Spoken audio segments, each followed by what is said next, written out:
This is Scott the Fix-It Guy. Today we're dealing with a Whirlpool oven that doesn't heat. This is a very common problem with gas ovens.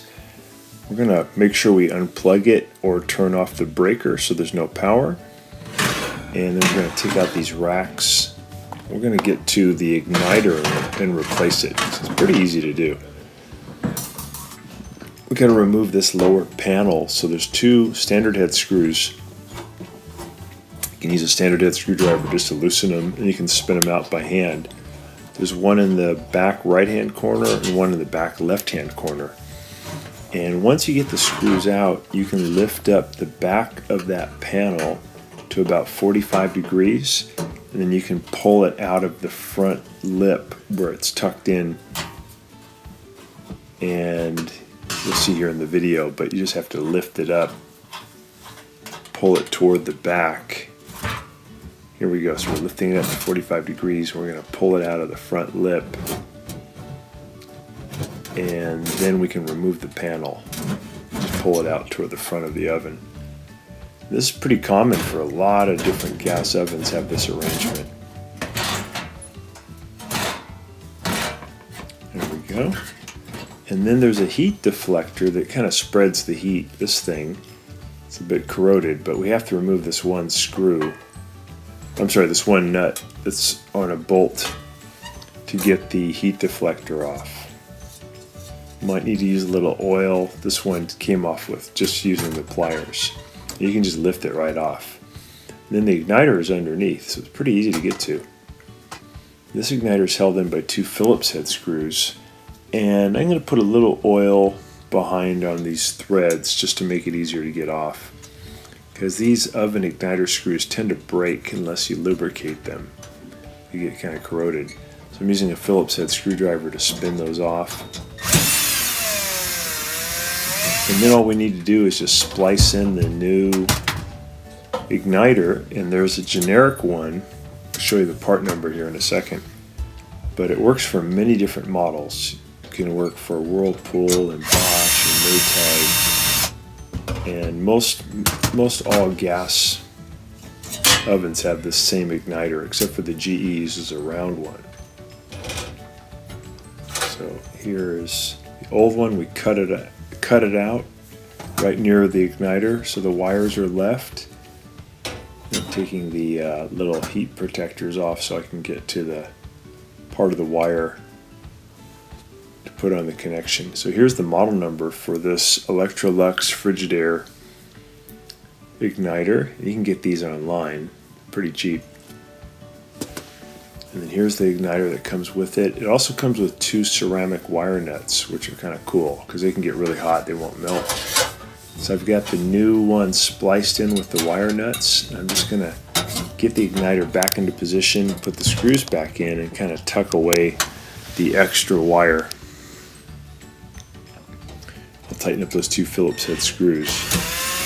These igniters just get old and then they don't glow bright enough to ignite the gas. So you get like late heating. It takes a long time for it to heat up, or it doesn't heat up at all, or it doesn't cook evenly. These are all symptoms of an igniter that's getting old.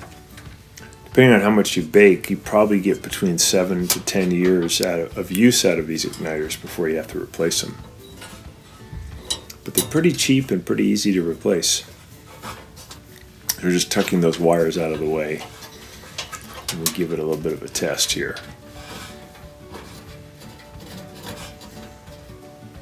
So turn on the oven, plug it back in, turn on the oven, and then it should heat up pretty fast. Within about 60 seconds you should see it glow brighter and brighter, and then eventually you'll see the gas flow in and ignite. So it's getting red hot, orange hot, yellow hot, white hot, and then it's white hot, the safety valve will let the gas flow and it'll ignite it. There we go. We got a nice blue flame, a little bit of a yellow tinge, that's normal. And turn that off, let it cool a little bit, put the heat deflector back on.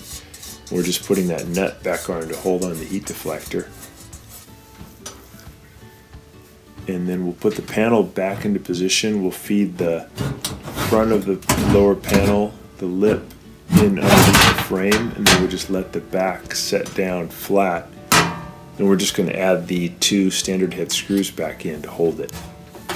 Really, you just need gravity to hold this panel in. These screws are not super necessary, but the manufacturer decided to have these, so it's good to put them back.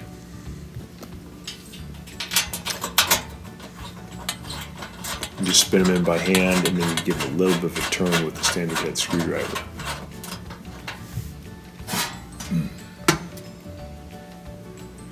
And we'll just slide the racks back in.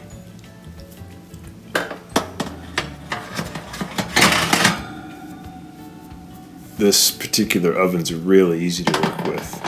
This Whirlpool, kind of a basic model. Turn the oven back on to test it.